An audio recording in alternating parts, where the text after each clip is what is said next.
In this episode of the Business Growth Podcast, I'm interviewing Mark Donnan.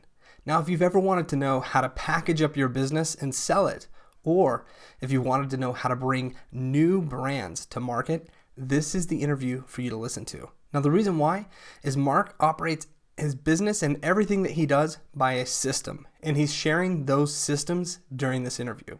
It's jam-packed, full of incredible content, so listen up and stay tuned.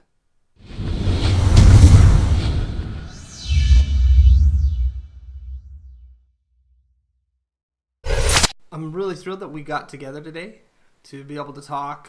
We've actually had this in the works for a while, and then you went off on a little hiatus to Disney World with the kids. And, I had a bit of a summer break. Yeah, I did. Yeah. yeah, so now it's back to the working world, and you're a guy that travels a lot. You've got a pretty solid track record coming from the corporate world and then crossing over into consulting world. So what we want to do today is talk about your perspective, how you've been able to grow some of the businesses you've created and sold, Okay. and some of the things that you've done to help other businesses. And let's go forward with that. If you want to tell Sure. some backstory about who you are, how you got started, and then roll into some of those stories, that'd be great. Yeah, sure. Well, I started, as you said, I had a very strong corporate career. Worked for one of the world's biggest food manufacturing businesses. And I did alternative sales and marketing jobs in that corporate life and got a pretty decent job and did pretty good at that. And then from there, other people wanted me to go and work with them for a while. So anybody wants to check that boring stuff out, they can do that on LinkedIn. But effectively, I got to a point in my corporate career where I was as high as I was going to go without repeating the same experiences for a long time to get around the more senior CEO roles and stuff like that. So I figured I would start a second career. I decided to leave corporate life, and pretty much it was stimulated by the family. Okay. Uh, I talk a lot about this on stage. I talk a lot about this on and when I'm talking to various different people. But in that corporate life, I was flying all around Europe. It was 5 nights a week away from home. It was a big hot shot, big salary. But it cost me a relationship with my children. It cost me in my personal life. So I decided I was going to have to change everything and quit. And decided from there I would write a business plan. Wrote a business plan one Christmas. Took me 2 weeks, all over Christmas and the New Year. Got funding for the business plan. Got about £1 million worth of funding for the business idea. And 2 years later, it was worth 15 million. And 6 companies and private equity, the private equity backers that supported me were very happy with their return. I decided to take the brands and the businesses and the systems and the processes and use it for their own purposes. And this was in the financial services industry. And then they cut me loose and said, go and have a long holiday and chill out. So I found myself 2 years into the plan, financially free and at a loose end. So after about a week of enjoying that, I thought, what'll I do next? So I decided to go back to marketing, back to my first love, and decided to throw my weight behind helping other businesses now. And I've got an agency and a marketing business now that's specifically set up to help small to medium-sized businesses now to become successful. And because I've been through the mill with it, I know exactly what they're going through. I know exactly the pitfalls they've got. But more importantly, I had a little bit of skill in marketing and sales. So we now help. We're 10 countries now. We've got some 35 live projects on the go. We're doubling our sales each quarter. We're growing very, very quickly. And the main difference this time around is we're doing it for other people more than for ourselves. We don't take any money out of the business. We just use it to hire more staff.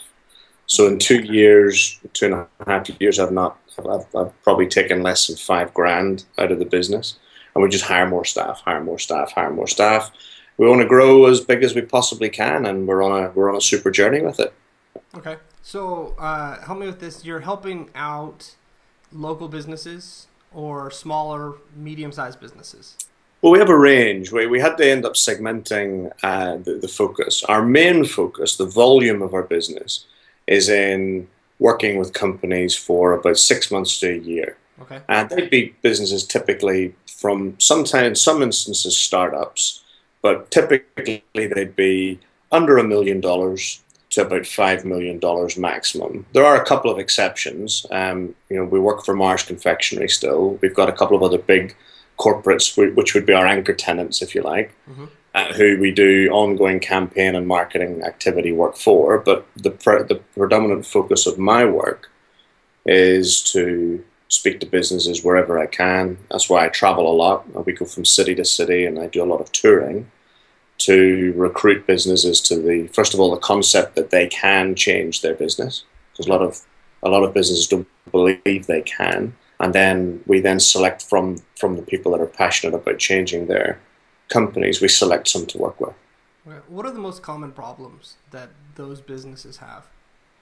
So that's a good question. It depends on country, actually. It depends on the culture. I think the most common one is typically a lack of self-belief would be a very common one. A lack of real understanding that some very simple business processes can transform, decent enough businesses. But most entrepreneurs that we come into contact with are self-taught, or they're a little bit taught, and they've grown their business through the sweat of their passion, not sweat of the sweat of their intellect, or they reach a ceiling and they're buttoned up against the ceiling and they can't find a way to break through that, and they just need some external help to be able to do that. And we use marketing principles and sales process just as a tool, really, to help those entrepreneurs both develop within themselves, but also actually we go after the money. And we look, where is the money in the business? Where is it coming from? Where is it being wasted? And we liken it to like a bucket full of holes. We see leaks coming out of the bucket everywhere, and we plug the gaps, and we stop the cash from leaking from the business, pretty much using exclusively marketing and sales techniques. Okay, what are some of those techniques that you apply? Like the first, what would say you're performing triage on a business. So in some respects, you get some that need that immediately. You get others that they catch a vision of wanting to be bigger, or wanting to grow, or wanting a brand, or wanting to be significant. So that they're not really in that camp of triage. But then you've got a third set that are really established businesses, but they're more interested in looking at market share, profitability, growth. How can they actually? They're probably the ones that want to adapt their marketing more than anything else, because as you know, as well as everybody else listening, marketing is now so fragmented. The techniques and the tools and the applications for marketing are so wide and dispersed. It's really impossible for any one person to be a technical expert in any one thing. So these businesses find this very, very difficult, and they're gobsmacked when you explain to them why a Facebook strategy is not the same thing as a Google AdWords strategy, which is not the same thing as a LinkedIn strategy. But there's lots of marketers talking the game up on that stuff. We kind of go below the levels of that, really, and we look at the psychology of online usability. We look at a bit like you guys do, I think. We like to test, but we look at language patterns. We look at psychological patterns. We like to see that the front-end marketing matches the face-to-face sales interface so that the two things are seamless. One generates leads, one closes the deal, but the consumer experience really is what we would focus on from end to end to make sure that the digital marketing is leveraging the effort of the business. But I'm preaching to the choir. I know you guys are very strong in this area as well. No, but yeah, we are, but there's a lot of our listeners who are just starting out. And then we've also, done interviews with people that have sold their businesses for, close to $100 million. So there's a big scope. One thing you touched on was self-belief. And you said you're helping those businesses with the self-belief. Can you give us an example or a story, something that would help listeners right now break through with that self-belief? Yeah, I mean, the most thing I find is entrepreneurs or business owners that don't want to admit they want help, or they don't want to admit to the person they're asking the help of that they don't know enough. So I come across a lot of ego, and I know all the, typically what I'll get back in the beginning is, I know about marketing, I know about internet marketing, I have a web guy, I've been around, we're doing okay. And therefore, you've got to, and what you have to understand with that, especially if you're servicing businesses, is this actually isn't what it seems. It isn't them actually telling you they're really good. It's actually them saying, I don't want you to think bad of me. I don't want you to think I'm an idiot, because actually I really do need help. And therefore questioning them in a little bit more detail, and generally peels that layer back. I had one guy in America actually who truly believed he was a genius, and he was probably a genius at what he did. And he built this business up to be doing $500,000 a month, and it was in the marketing space, and he was doing all right. But Penguin Panda was canning his business, and he was up against struggles and difficulties. And this guy was a genius at coding, and he understood stuff about the internet that I don't even want to know about. But what he didn't understand was expertise in an area and genius in an area does not a good business owner make. You've got to have a breadth of understanding, and more importantly, you've got to depend on systems, not your own brain power. And it took a long time for him to come to the realization, with me having to demonstrate to him, yes, you are a genius, yes, you are brilliant, yes, you are clever, but then also show how much even more clever he would be if he was able to automate, systemize, and delegate some of the activities that he thought he was the only one that was capable of doing. And actually, in truth, he was probably capable of delegating to maybe 20 different people. So we showed him how to outsource that and put up a system for him and let some software run his process of the way he ran his clients. And, he pretty much doubled his business overnight. Okay. I want to touch back with that, but before we get into that process and the things you did, you mentioned that it's the ego that gets in the way with these people. Is that the fear of failure? Is that what it really is? I'm not sure. I mean, certainly in England and Europe, the education system's very hierarchical. So, I've got a few certificates, but some people don't care about that. They want to know, can you prove it? But a lot of people, and certainly in America, these things seem to matter. And they only seem to respect people of the same level, or people that have done it, or, they get that, when they do that, because you said, I worked in a big company, or I have a PhD, or I sold my company for X million pounds, and they go, oh, now I'll respect you. But until then, I considered myself to be a better person than you. And if any of your listeners are out there and they're servicing other businesses, there's a way to get around that through your questioning techniques that allows them, pretty much like a firecracker really, to fizzle out their ego by continually stroking it. You stroke it, but not kissing their ass. You stroke it with logic. And eventually they realize I'm being a bit of an ass here, and they come back to, okay, so what is it that we can do together? Okay.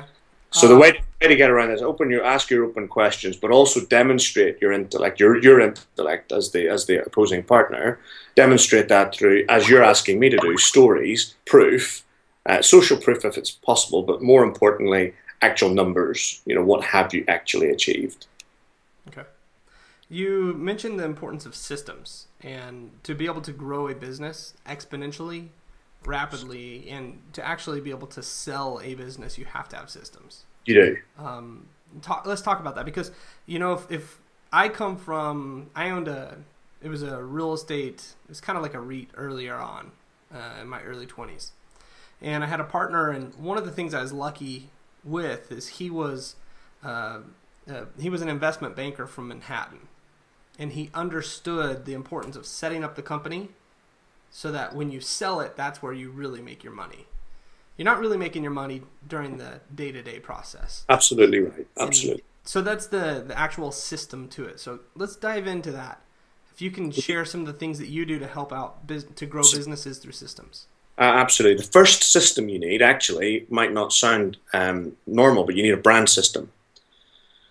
And I come from a branded background, obviously. Let me explain what a brand system is. Some people think brands are logos or they're names for a company. They're not. They're a culture. They're a way of working. They're an identity that your internal staff, your internal people can latch onto and have a common vision around.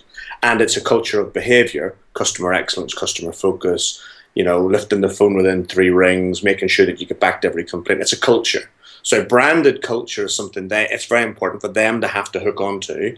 And the same vision needs to be transferable and communicable to your customer base, but more importantly to your investment base. So building on, I did something very similar to what you've just described. And that company that I was explaining that I built and sold in 2 years was built for sale. So I had a mind of who would want it in the beginning, designed a business plan around that specific need, and then went off pretty much to solve some really big problems that they were having in that industry that nobody was really tackling. And essentially, it was the same problem that most people have. It's how do I get customers? And how do I keep the customers that I've got? And how do I sell more to those people? And essentially, that's the problem. And if you can solve that problem inside a branded system, and then you put in some things like project management processes and task management systems and cash flow management systems, those are just as important. But the first one is you've got to have a brand identity, and an ability to bring that brand to market. We did 35 brands last year.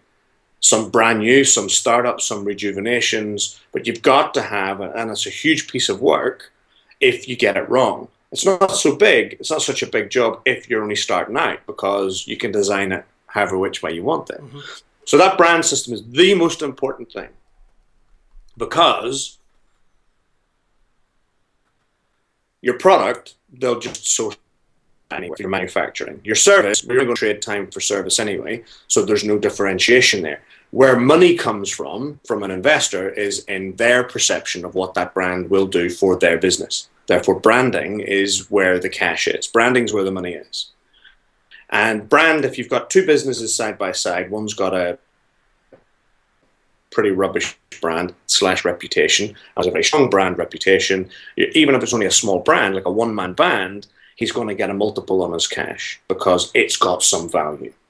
The second system, as I sort of touched on, would really be task flows. Make sure that as your customer, just sit and imagine for a second how your customer interacts with your company, or how all of the different ways that a customer can get disappointed, complain, or get let down by you as a person. If you're only a one-man band, then you are the brand. How can they get let down by the brand, not you as an individual? So of course, you're going to have to differentiate between that if it's your business and there's only one of you. But how can they get let down by the brand? Their goods don't turn up on time. You don't phone back when you say you will. You don't turn up for meetings. You don't deliver against your deadlines. They're left wondering what am I doing? What am I not doing? So, and all the touch points in task management, you follow the customer through, and you make sure that every single part of that process, they cannot be disappointed. They can get angry with you, mistakes can be made, but you try and cover it in your process. You do that, then it's only about recruiting the right people to do the right jobs, because now you've got tasks, you've got jobs, you can teach people how to do that job for you. And then another one can do that job, and another one can do that job, which means your projects just go through a production process seamlessly, and you don't have to remember everything because your systems are helping to remind you. I mean, I've got one which we had to do ourselves for the marketing world, for marketing projects, because we looked at lots of project management software and couldn't find anything that really did what we wanted to do. So we wrote our own one. So at each of there's about 35 different things in some of our projects that different people have to do. As they complete that task, the customer gets an email to say, this task's been completed in your dashboard, go and have a look. The task moves on to the next person. They now know that they've got that task coming to them. It forecasts work, it forecasts schedules, it forecasts cash flow. And I'm working now in January and February because I'm pretty solid on my forecasts for what my business is going to be doing until Christmas. And now we're looking at next year because we know what's coming in. We know what time it's going to take us to do the various different project works. And it means that I can concentrate on strategy and my company's, my clients' strategies, rather than worrying all the time, are my staff doing the right thing? Are they pissing off my clients? Excuse me for swearing, but is my brand letting down my customer base?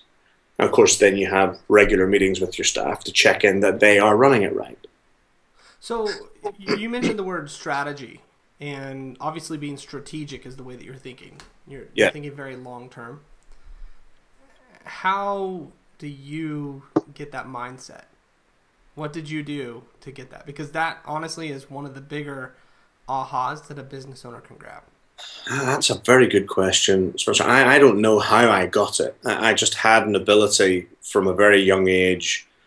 Growing up in Belfast, you just become spatially aware. Maybe, looking for the bullets and ducking from the bombs, or maybe it just makes you more spatially aware. I don't know. I'm joking, of course.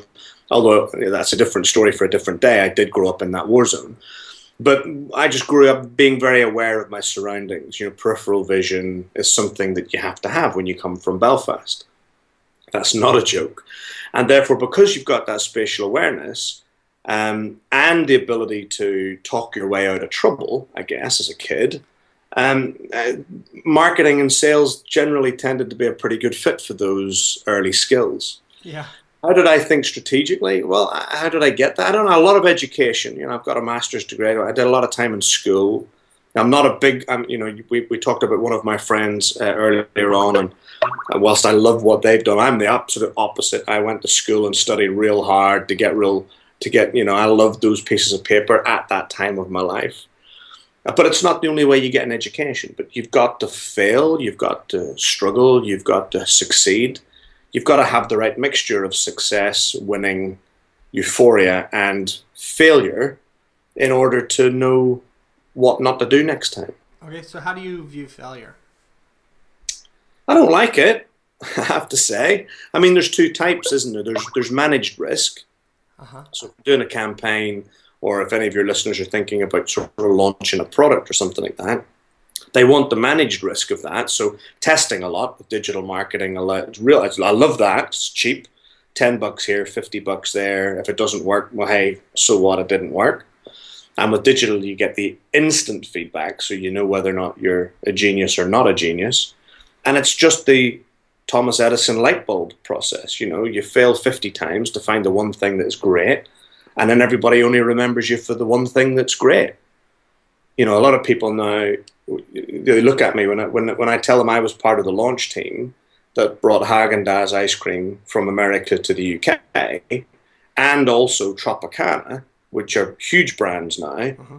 They don't remember that they were not huge brands 15 years ago. 15 years ago, nobody wanted them. They were too expensive, they were American, and it was a big job to try and persuade people to stock them, to list them, to get through the door. And I relate this to my smaller clients now who are maybe struggling with some small problems, and they seem huge. And I'm like, no, Tropicana, nobody wanted it. Haagen-Dazs, nobody wanted it. But you've got to, and now 15 years later, Pepsi buys Tropicana, and Haagen-Dazs, Haagen-Dazs lost the ice cream war, but it's been sold as a brand. I don't even know who owns it anymore, but it keeps getting sold on. It's still a very well-known brand. So don't feel that those initial knockbacks, that those initial challenges, those initial problems that you're having, those are feedback, not failure. There's no such thing as failure. There's just feedback. And you work on the feedback. You go, okay, what was wrong with that? Or what would make it better? Or what's my other angle? How can I, we tried to get the 5-star Michelin chefs, for example, to put Haagen-Dazs on their menu. And it was an abject failure. They wouldn't do it. And Haagen-Dazs took off because we managed to persuade, at that time, there was a video chain here called Blockbuster. It's bankrupt now. It's gone. But we put freezers into their video stores when people went to go pick up a video. Can you imagine a VHS video? They went to catch a VHS video. And while they were there, they picked up some ice cream. And that was why Haagen-Dazs became successful, because we got a distribution deal, and then everybody was able to see the brand. Only then did the restaurant owners and everybody else want to come on board. So in business, you've got to see who your early adopters are, and they're not always the people you want. Work with your early adopters to make your cash flow build. Reuse that cash wisely. Don't just go to the beach with your laptop. And then reinvest in that cash flow. Your business will continue to grow. Then you expand your focus to the different segments. So we segment, just in the same way that internet marketers do with their lists. It's no different in business. Segment and focus on the people that want it, and position it in the right way, There might not be enough of them to keep your business going, though, but take the money that they're willing to pay you, love them to death, and then expand from there. You mentioned some of the processes of once your business does well to keep reinvesting in it. Now, there's something that a lot of business owners do, which is self-sabotage. And you probably get to see this. What are some of the self-sabotage red flags that you see, and how could we prevent some of our listeners to put the brakes on when they begin to self-sabotage? Self-sabotaging generally happens when two things come to visit the owner. One, it gets tough in their personal life, and they're having to fight a battle on two fronts. And the business takes a spanking because they've got something else going on in their life, be it their health, be it their marriages, be something, whatever it is. Relationships generally tend to not go easily hand in hand with a business owner's focus and motivation and passion for his business. Equally, troubles with the bank, debt, cash flow, all of these things that affect you emotionally can affect your passion and your overall business results. So that has a massive impact.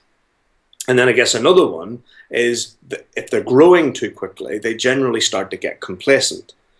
You see, most people, I say to most people, how much do you want to make? And I'll give you another example of another client who thought they wanted to make $200 an hour, and they were only earning 50. Now, I'm earning $50 an hour, I want to make $200 an hour. And I'm like, well, that's 4 times more than you're earning now. How realistic is that? And they're like, well, I don't know, but it would be financial freedom for me to earn $200 an hour. They were a therapist. And after a day with me, they realized that $200 an hour was not enough to fund the business plan that they had in their mind.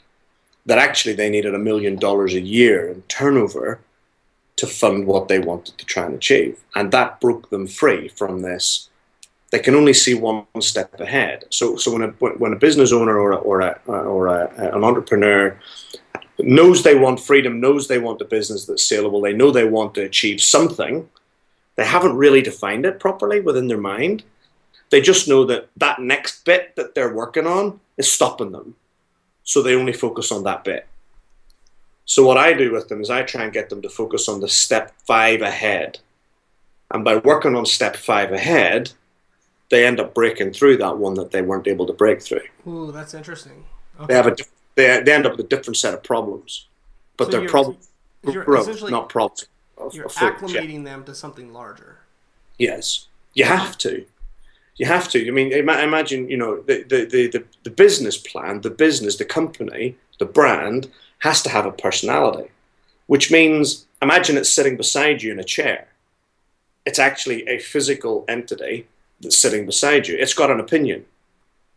So you say to yourself, well, I'll not bother doing that today because I can do that tomorrow. Well, you've got this mouth to feed. And when there was a small child sat there, you wouldn't just leave it until tomorrow because it would die or it would cry a lot. Yeah. So you've got to treat it with that kind of respect. And certainly I talk on stage a bit about my brands being my children. And for a long time in my life, they were as important to me as how I imagined being a father would be, because I didn't have direct access to my 2 girls in their early years.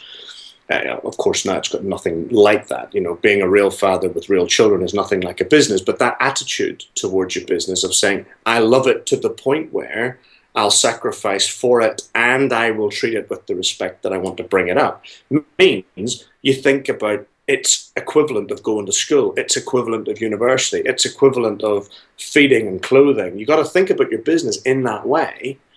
And by doing that, you make the right decisions strategically. You make the right decisions in your personal life of what's right for you, because you take on the responsibility and accountability to grow a business and build a business.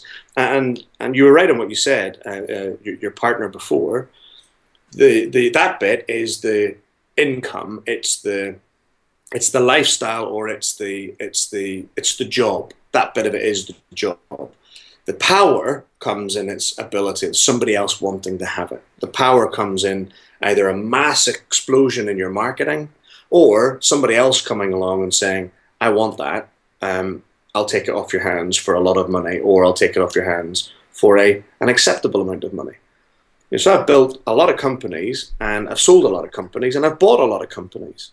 And always I get them cheap when the owner doesn't value them, and I get a premium when the guy I'm selling to sees more value in it than other people. Yeah, I recently read an article, and the writer said you want to purchase a company during one of the 3Ds. They said when someone has experienced death, divorce, or overwhelming debt. And I thought, yeah, that's actually a pretty good perspective to it. So when you're going through consulting businesses or in your personal businesses, at what point do you say, we're quitting, we're shutting down the doors? Like, what point should a person do that? Because there are some people that are in business that should shut it down and start a new business, or should just completely be out. I've had one of those myself. I bought a mortgage business in the UK after the mortgage bubble burst. So hey, what was the sense in that, right? But it was an integration into that wider business unit that I was talking about in financial services, and we were pumping 50 grand a month into the wage bill of that business, and I really wanted it to be successful and turn it around, but it was too far gone. Gravity had got the hold of it, and it wasn't going to be savable. That the staff weren't responding. They were beaten. They were just beaten, and we shouldn't have done it. We should have let them go. We should have let those businesses go. And all we really did was prolong their pain, because ultimately it went anyway. And we shouldn't really have got involved with that business decision. But hey, you do when you think, I want to be a mortgage broker, so I'll go and find one. Yeah. And they had one of those 3Ds, but they couldn't recover from that position. Even though the white knight arrived, as often investors are perceived to be, they're not always, but they're perceived to be. They still couldn't turn that business around with the support that they had, and that was something that we shouldn't have done. I had another one, a particular brand of mine that I spent at least 100 grand on software, branding it up, developing it. It was the business. It was so pure and perfect. It took 2 years to produce, and by the time it was produced, the market had moved on, and there wasn't a need for it. Other things had come in the meantime, and they were better than what I'd got, so we never actually took it to market. So these things happen. You got to balance getting to market and getting it right for your consumer base. And I don't purport to either camp of extreme. One, when you're the guy that says, just don't worry about making it right, just get there. That's bad because your branding's out there then, and it might look really bad.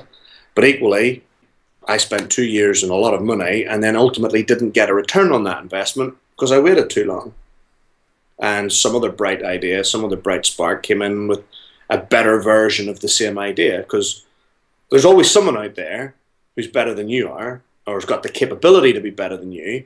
Your only opportunity to differentiate is with your consumer base and your brand. Okay. So you go through and you said with that one venture, the software, it didn't get to market in time. With that, are you saying maybe come up with your best method possible, and there's something to speed to market, test, feedback, and then just creating that loop?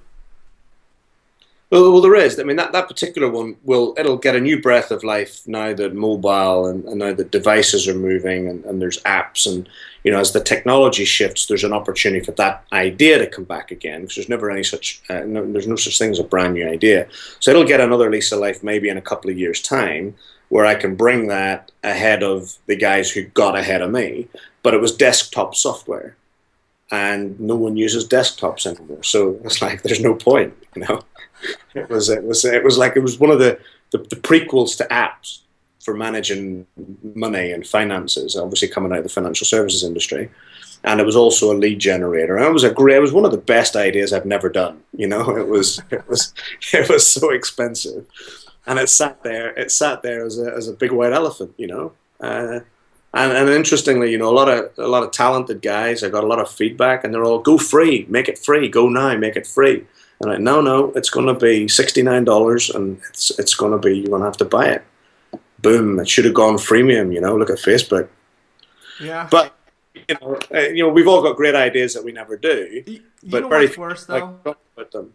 Is having a great idea and never doing anything about it. Oh, that's true. Because you become the what if person. Oh yeah, And I could have done that. Yeah. the older you get, and I've had what ifs, the older you get, it's just a story, and then you feel empty, you feel awful afterwards. That's Whereas like even if it doesn't work, you did everything it took to make it work. That's right. That's right.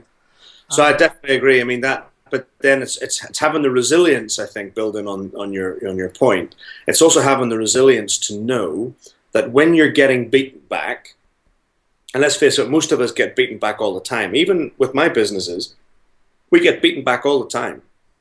But it's taking that as feedback. It's something wasn't right for that person on that day, and therefore, either you didn't perform well, in your explanation, or there's something wrong with the product or something wrong with the service. We've got one service that we offer now in our consulting that we are, it's probably, probably 20 times more expensive today than it was when we were testing it 2 years ago. Probably 20 times more expensive, but it's 100 times better in its results and what it delivers. No complaints then. That's what you've got. You just got to keep bringing new stuff, new refinements, new things to your business process. And ultimately, at the end of the day, all businesses really want to know is, one, can I trust this person to do business with them? And a lot of people underestimate the effort it takes to generate and drive that trust. Can I trust them? Is there value in their brand? Is there value in, people don't think to themselves, well, I buy this because I value that brand. No, that's just jargon. But do they value it? And that value is coming out of a brand. And is it repeatable? Can I repeat this enough times over time to have a stable cash flow? If you get those three things, you've got a business. That's a really good point. In fact, I've interviewed Derek Sivers from CD Baby, and he talks about some of the similar things. So let's do this. I've gotten a lot of value out of this conversation. I think our listeners will as well. And I want to find a way that they can thank you for your content, because by listening to this conversation, they'll have received the value and hopefully the trust that you understand what you're doing and you've created something that will help them take their business to where they are now further. So how can they thank you and get in touch with you? Well, that's very kind of you. I guess the blog's being redone, so there's no point going there. I guess connecting with me probably on Facebook. Okay. Mark Donnan. I don't know why I did it this way, but www.markdonnan is my Facebook. Not I'm quite happy if you friend me, not my fan page. I don't like the fan page. So the actual personal account, is that what you're talking about? It's not as accessible. So if anyone's found any value in my bletherings as an Irishman to you, then just go onto Facebook and tell. Okay. Did I just call? No, you're there. Okay. I've got a product project that I'm working on right now. And if anybody's interested in trying to give me some feedback on that, it'll be going to pre-launch trials in about a month's time, if that's appropriate for your listeners. It is going to be a very detailed online educational course on marketing for businesses that want to educate themselves. It's not your typical watch this video and then follow my mouse click. It's not like that at all. We're actually teaching people about the psychology of how to be a marketer, not a technician. So there's no like tours, this is how to use Facebook. It's nothing like that. It's more about how does my brain think about my consumer and how can I join dots so that I'm adding value. We're doing something like that. Maybe we could give your guys a free go at that and let them take it for a test run. No charge, as long as they give me some feedback on what was good and what wasn't good. It'll help us sort of fix the kinks in the road before we take it to market. That'll be helpful. Yeah, I think you really came full circle by helping out with that, and getting that feedback is absolutely essential. So, well, that would be the condition. That would be the only. I mean, we sell our trainings for many thousands of dollars, but we don't do it on the mass market. We only do it to companies. We've been working on for a long time now, and I'd love the feedback from your listeners on its structure, its form, whether there's too much of me or not enough. I'd love their ideas on what their opinions are on whether it was helpful or not. That would be good. Okay. Well, after our call, I'll get that link from you, and then I'll get the link so they can be able to connect with you on Facebook. Okay. Thank you. Hey, I really appreciate the call, and for all of our listeners, leave a comment and connect with Mark and thank him if you got some value out of this conversation and if you were able to learn something, especially those aha moments. If you said, oh, this part right here really helped me out, leave a comment about that. That helps us as content producers and as people taking time out of our day to help. That really helps us know that we're on track. So thank you for meeting up with me today, and I'll get the content for your course. And that's very generous of you. Thank you. No problem. It's been a real pleasure to be on the show, on the podcast. Thoroughly enjoyed it. And if you've understood any of what I've said, because I understand I'm an Irishman, but if you've understood any of it, please just hit me up on Facebook and just say hi. Thanks for having me on the show, and it was a real pleasure. Bye for now. Thanks.